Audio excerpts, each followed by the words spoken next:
สบายดีวันนี้พบกับไปด้าและแอมบายในรายการปอกไว้ DIY คิด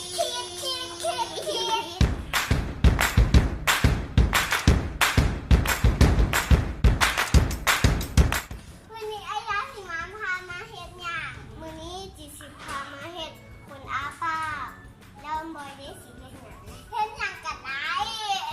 ถ้าพร้อมแล้วเข้าไปเบิ่งอุปกรณ์กันเลย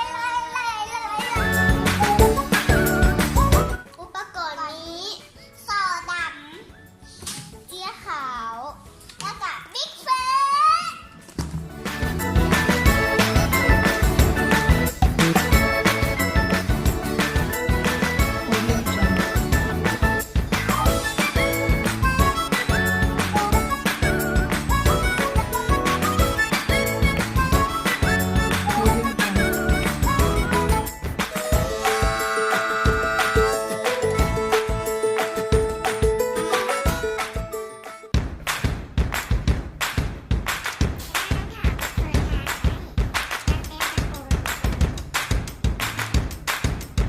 Audio Jungle.